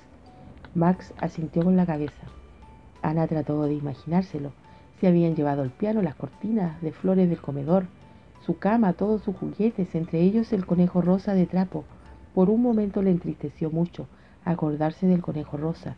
Tenía ojos negros bordados, los suyos de cristal se le habían caído hacía años, y una costumbre encantadora de derrumbarse sobre las patas. Su peluche, aunque ya no fuera muy rosa, era blando y amoroso. ¿Cómo se le habría ocurrido llevarse en su lugar a aquel perro lanudo que no tenía ninguna gracia? Había sido una terrible equivocación, y ahora ya no podría arreglarlo nunca.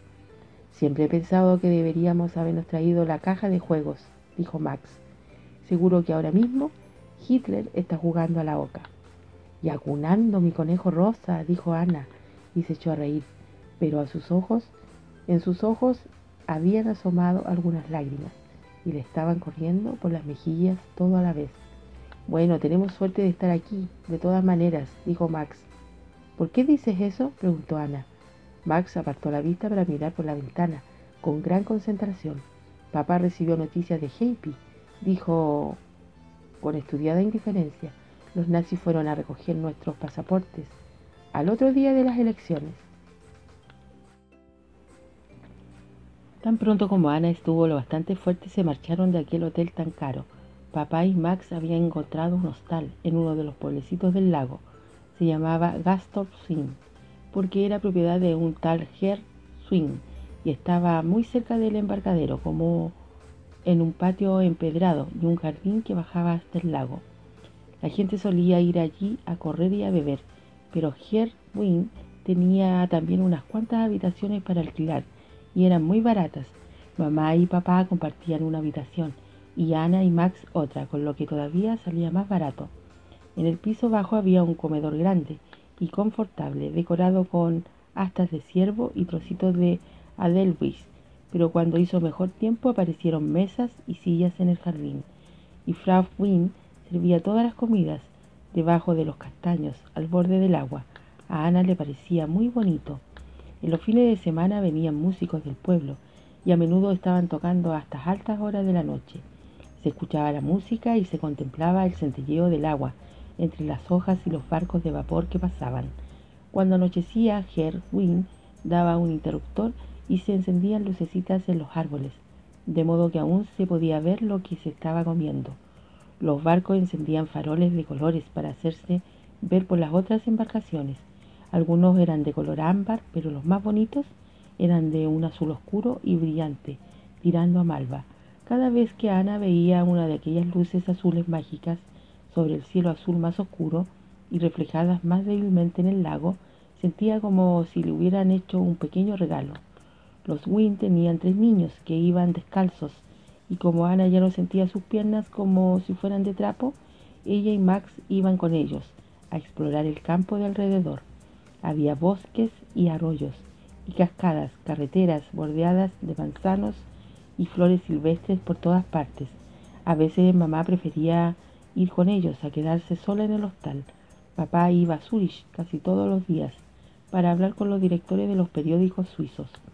Como casi todos los del pueblo, los niños Wynn hablaban un dialecto suizo que a Anne y Max les costaba trabajo entender al principio, pero enseguida lo aprendieron, y el mayor Franz enseñó a Max a pescar, solo que Max nunca pescaba nada, mientras su hermana Renel enseñaba a Ana la versión local de la rayuela. En aquella atmósfera agradable no tardó Ana en recobrar sus fuerzas, y un día mamá anunció que ya era hora de que ella y Max empezaran a ir otra vez al colegio. Max iría al instituto masculino de Zúrich. Viajaría en tren, que no era tan agradable como el vapor, pero sí mucho más rápido. Ana iría a la escuela del pueblo con los niños Swing, y como ella y Renel era casi de la misma edad, estarían juntas en la clase. Tú serás mi mejor amiga, dijo Renely. Renely tenía unas trenzas muy largas y muy delgadas de color ratón y un gesto siempre preocupado. Ana no estaba absolutamente segura de querer ser su mejor amiga, pero pensó que parecería una desagradecida si lo decía. Un lunes por la mañana partieron juntas. Renely, descalza y llevando los zapatos en la mano, ya cerca de la escuela, se encontraron con otros niños, y casi todos llevaban también los zapatos en la mano. Renely presentó a Ana a alguna de las niñas, pero los niños permanecieron al otro lado de la carretera, mirándolas sin decir nada. Poco después de que llegaran al patio de la escuela, una profesora hizo sonar una campana, y hubo unas prisas locas de todos por ponerse los zapatos. Era norma de la escuela que fueran calzados, pero la mayoría de los niños los dejaban para el último minuto. El profesor de Ana se llama Herr Grau. Era muy viejo, con una barba gris amarillenta, y todo el mundo le tenía mucho respeto. Herr Grau asignó un sitio a Ana al lado de una niña rubia, muy alegre, que se llamaba Rosli, y mientras Ana se dirigía hacia su pupitre por el pasillo central del aula, se oyó un cuchicheo de asombro general. ¿Qué pasa?, susurró Ana tan pronto como Herr Grau volvió a la espalda. Ya ha venido por el pasillo central, contestó Rosli, también en voz baja. Solo los chicos entran por el pasillo central. ¿Y por dónde entran las niñas? Por todos lados. Parecía un reparto extraño, pero Herr Grau había empezado a poner sumas en la pizarra y no había tiempo de pensar en ello. Las sumas eran muy fáciles y Ana las tuvo hechas enseguida. Luego echó una ojeada por el aula. Los niños se sentaron en 2 filas, a un lado, las niñas al otro. Era muy distinto el colegio de Anna en Berlín, donde todos estaban mezclados. Cuando Herr Graup pidió sus libros, Reneli se levantó para recoger los de las niñas, mientras un niño grandote y pelirrojo recogía lo de los niños. El pelirrojo atravesó el aula por el pasillo central y Reneli lo rodeó por el lateral, hasta que ambos se encontraron, cada uno cargado con una pila de libros delante de la mesa de Herr Graup. Aún allí tuvieron cuidado de no mirarse, pero Ana se dio cuenta de que Reneli se había puesto un poquito colorada. Durante el recreo los niños jugaron al fútbol y estuvieron haciendo el indio a un lado del patio, mientras las niñas jugaban a la rayuela o se sentaban tranquilamente a costillar en el otro. Pero aunque las niñas fingían no hacer caso de los niños, se pasaban mucho rato mirándoles, con los párpados cuidadosamente semicerrados.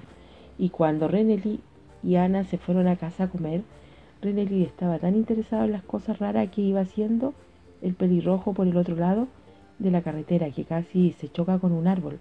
Por la tarde volvieron para estar 1 hora cantando y con eso se acabaron las clases por aquel día. ¿Te ha gustado?, le preguntó mamá a Ana cuando esta llegó de regreso a las 3. Es muy interesante, dijo Ana, pero es raro, los niños y las niñas ni siquiera se hablan entre sí y no sé si voy a aprender mucho. Herr Graup se había equivocado varias veces al corregir las sumas y su ortografía tampoco era demasiado perfecta. Bueno, eso no importa demasiado, dijo la mamá. No te vendrá mal un poco de descanso después de haber estado enferma. Me gusta lo que se canta, dijo Ana. Todos saben cantar haciendo gorgoritos al estilo tirolés y me van a enseñar a hacerlo a mí también. Dios nos libre, dijo la mamá, e inmediatamente se le escapó un punto. Mamá estaba aprendiendo a tejer. No lo había hecho nunca, pero Ana necesitaba un jersey nuevo y mamá quería ahorrar. Había comprado lana y agujas, y Frau Swing le había enseñado, pero no le daba demasiado bien. Mientras que Frau Swing movía las agujas ágilmente con los dedos, mamá movía todo el brazo, desde el hombro. Cada vez que metía la aguja en la lana era como un ataque. Cada vez que la sacaba tiraba tanto del punto que casi lo rompía. En consecuencia, el jersey iba creciendo muy despacio y más parecía tela de abrigo que punto de media. Nunca he visto una cosa igual, dijo Frau Swing, asombrada, cuando vio cómo iba, pero quedará bonito y muy abrigador cuando esté terminado. Un domingo por la mañana, poco después de que Ana y Max empezaron a ir al colegio, vieron una figura conocida bajarse del vapor y aproximarse por el embarcadero. Era el tío Julius. Ana lo encontró más delgado que antes, y era maravilloso y al mismo tiempo sorprendente verle, como si un poquitito de su casa de Berlín hubiera aparecido de repente al borde del lago. Julius, exclamó papá, encantado de verte. ¿Qué haces aquí? El tío Julius le dirigió una sonrisa un poco burlona y dijo, bueno, oficialmente no estoy aquí siquiera. ¿Sabes que hoy día se considera muy imprudente incluso el visitante? Había asistido a un congreso de naturalistas en Italia y había salido de allí con un día de antelación para acercarse a verles camino a Berlín. Es un honor que agradezco, dijo papá. No cabe duda de que los nazis son tontos, continuó el tío Julius. ¿Cómo vas a ser tú enemigo de Alemania? Ya sabrás que han quemado todos tus libros. Estuve en muy buena compañía, dijo papá. ¿Qué libros?, preguntó Ana. Yo creí que los nazis solo se habían llevado nuestras cosas. No sabía que las hubieran quemado. Estos que decimos no eran los libros que tenía tu padre, dijo el tío Julius. Eran los libros que ha escrito. Los nazis encendieron hogueras por todo el país y quemaron allí todos los ejemplares que pudieron encontrar, junto con las obras de varios otros autores distinguidos, dijo papá, tales como Einstein, Fred y Wells. El tío Julius sacudió la cabeza como asombrado ante la locura de todo aquello. Gracias a Dios que no seguiste mi consejo, dijo. Gracias a Dios que saliste a tiempo, pero está claro, añadió, que Alemania no puede continuar mucho tiempo en esta situación. Después de almorzar en el jardín, les dio las noticias. Heipi se había colocado con otra familia.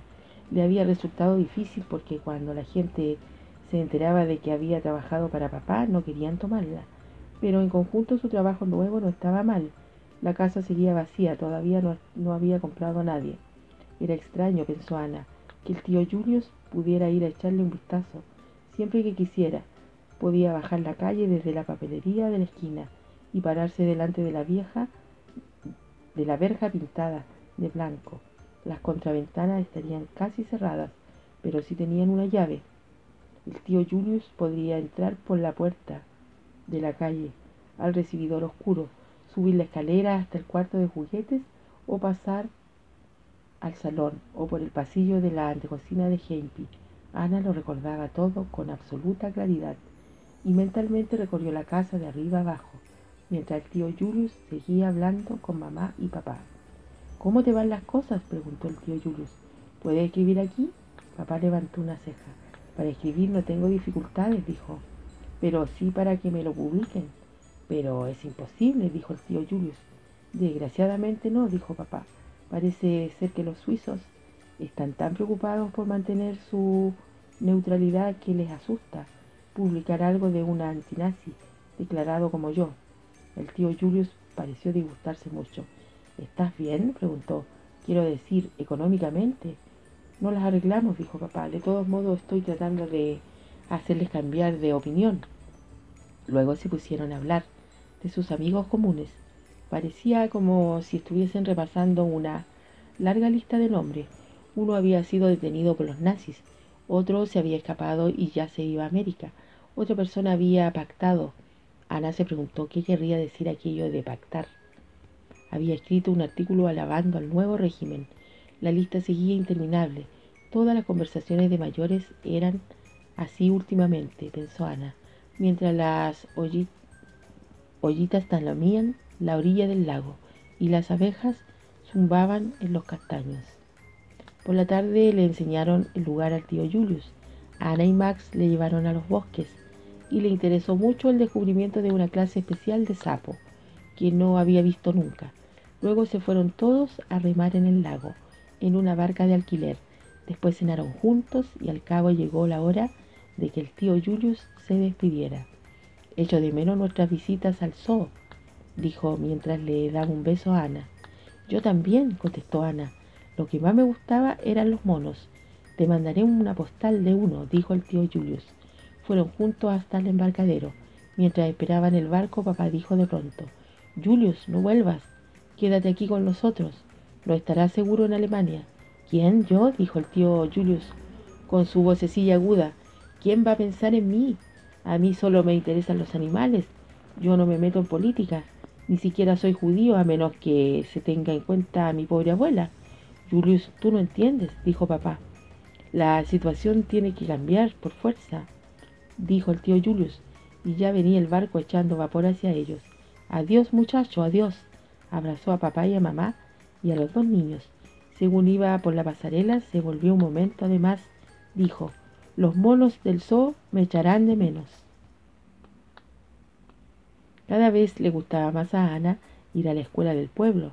Se hizo amiga de otras niñas, además de Renelli, y sobre todo de Rosalie, que se sentaba a su lado en clase, y era un poco menos sosa que las demás.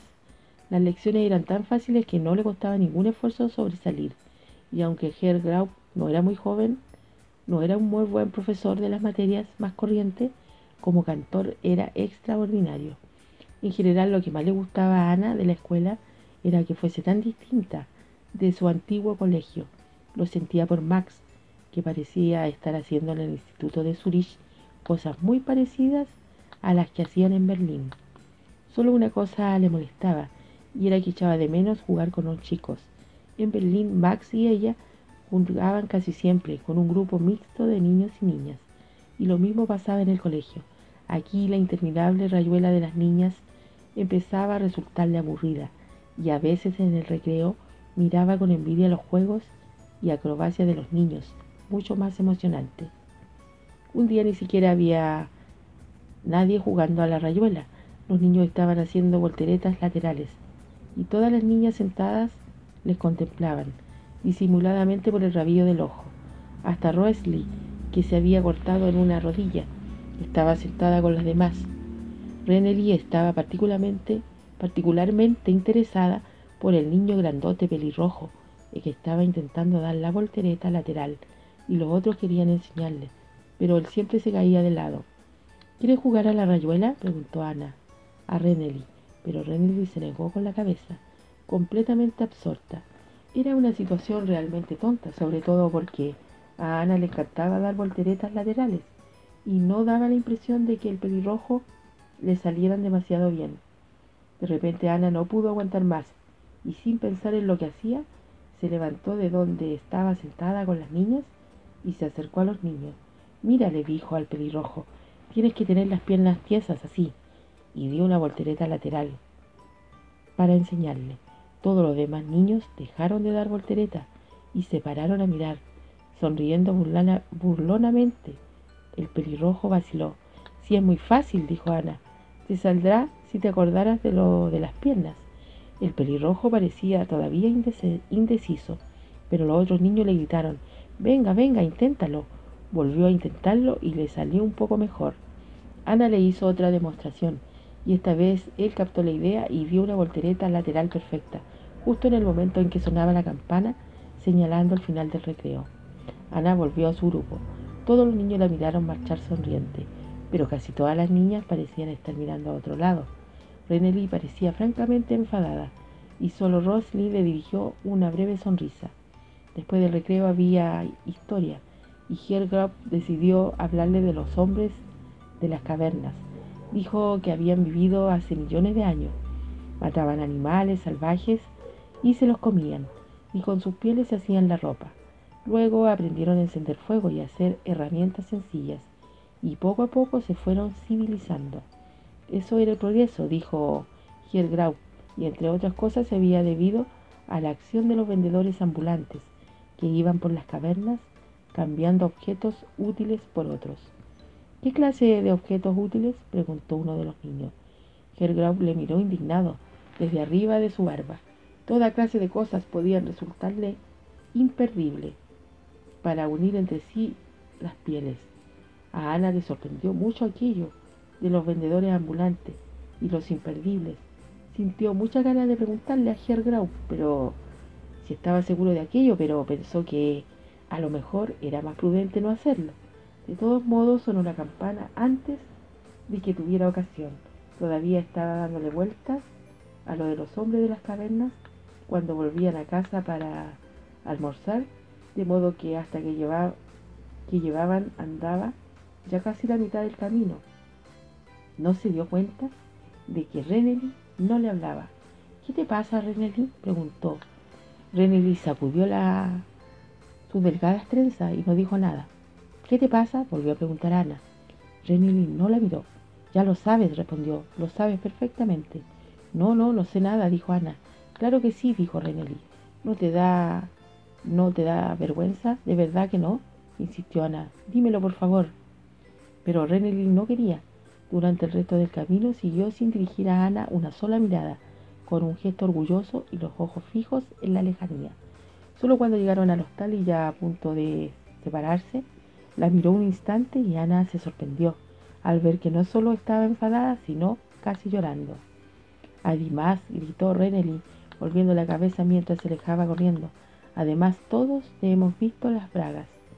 Durante la comida con mamá y papá, Ana estuvo tan callada que mamá se dio cuenta. ¿Te ha pasado algo de particular en el colegio?, preguntó. Ana reflexionó. Dos cosas le habían pasado de particular. Una era la extraña conducta de Renely y la otra la explicación de Helgrau sobre los hombres de las cavernas. Decidió lo de Renely. Era demasiado complicado para explicarlo, y en vez de eso dijo, mamá, ¿es verdad que los hombres de las cavernas se sujetaban las pieles con imperdibles? Esto desató una avalancha de risas, preguntas y explicaciones, que duró hasta el final de la comida, y entonces fue hora de volver a la escuela. Renely ya se había marchado, y Ana sintióse un poco abandonada y se fue sola. La lección de la tarde fue otra vez canto, con muchos gorgoritos que le divirtieron, y cuando acabó se encontró de pronto frente a frente con el niño pelirrojo. Hola, Ana, dijo atrevidamente. Algunos de sus amigos que estaban con él se rieron, y antes de que Ana pudiera contestar, todos habían dado media vuelta y salido del aula. ¿Por qué ha dicho eso?, preguntó Ana. Rosely sonrió. Me parece que vas a tener escolta. dijo y añadió: pobre Renely. Ana habría querido preguntar qué quería decir, pero la alusión de Renely le recordó que tenía que darse prisa, si no quería volver a casa sola, de modo que dijo: hasta mañana, y salió corriendo.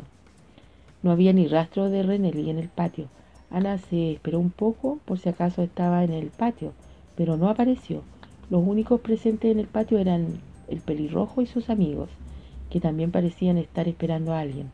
Debía ser que Renely se había marchado pronto a propósito, para no ir con ella. Ana siguió esperando un poco más, pero al fin tuvo que reconocer que era inútil y se puso en marcha sola.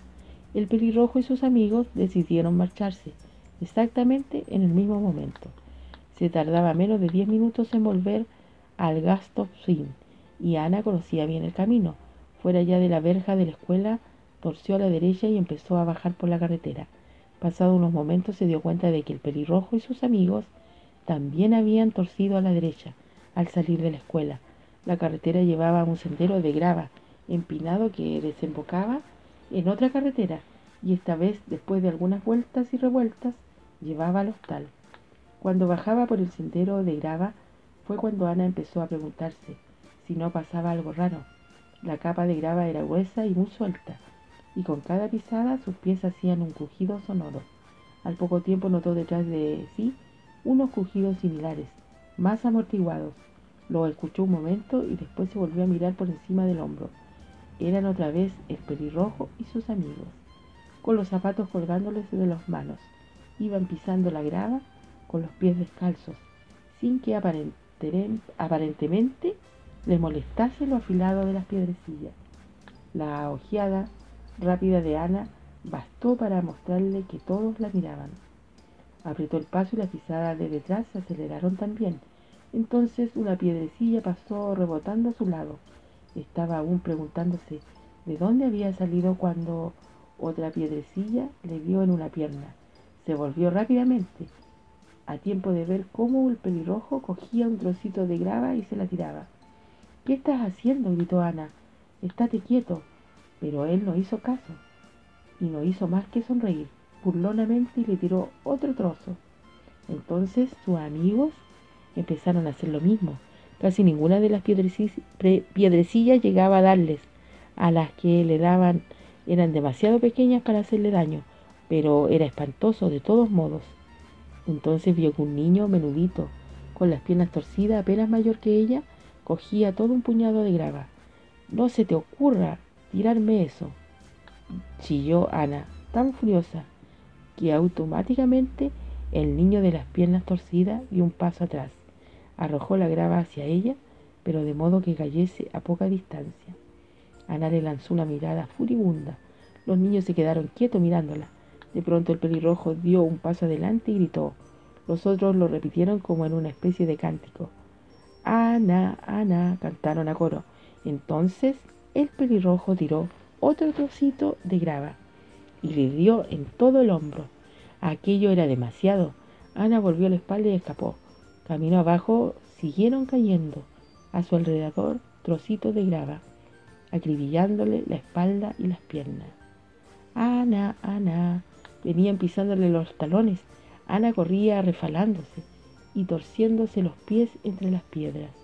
Si pudiera llegar hasta la carretera, por lo menos no le tirarían más grava. Ya estaba allí, pisando el simpático asfalto liso y duro. Ana, Ana, estaban ganando terreno. Ahora que ya no se paraban a recoger grava, iban más deprisa. De repente un objeto grande pasó volando junto a ella. Un zapato. Le estaban tirando zapatos. Por lo menos tendría que pararse a recogerlos. Dobló un recodo y vio a Gastop Swing al final de la carretera. El último tramo era cuesta abajo, y casi lo bajó de cabeza, haciendo un esfuerzo final hasta el patio del hostal. Ana, Ana, los niños pisándole los talones, una lluvia de zapatos por todas partes, y allí, como un milagro, como un ángel vengador, estaba mamá. Salió del hostal como un torpedo, agarró al pelirrojo y le dio un bofetón. Al otro le dio con su propio zapato. Se lanzó en medio del grupo y lo dispersó. Y todo esto sin parar de gritar. ¿Por qué hacen esto? ¿Qué les pasa? Eso mismo era lo que a Ana le habría gustado saber.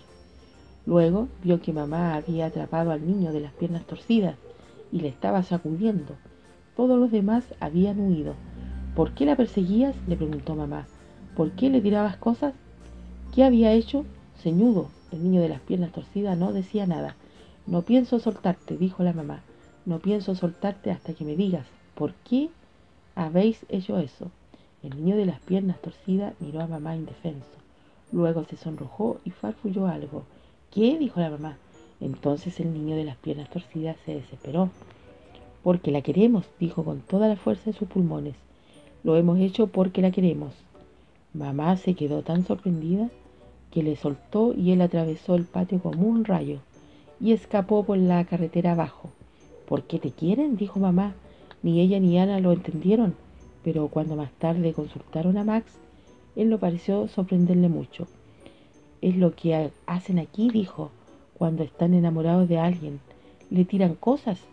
Pero cielo santo, es que eran 6, dijo la mamá. Deben tener otras maneras de expresar su amor. Max se encogió de hombros. Es lo que hacen, dijo, y añadió. En realidad Ana se debería sentir halagada. Unos cuantos días después Ana le vio en el pueblo, tirándole manzanas verdes a Rosalie. Max tenía una gran capacidad de adaptación. Ana no estaba muy segura de si ir a la escuela al día siguiente. ¿Y si siguen enamorados de mí?, decía. Yo no quiero que me sigan tirando cosas, pero no tenía por qué preocuparse. Mamá les había aterrado de tal manera que ninguno de los niños se atrevió siquiera a mirarla. Hasta el pelirrojo miraba cuidadosamente hacia otro lado, de modo que Renely la perdonó y volvieron a ser amigas como antes. Ana logró convencerla de que diera una voltereta lateral, a escondidas en un rincón, a espaldas del hostal, pero en público en la escuela las dos se dedicaron estrictamente a la rayuela.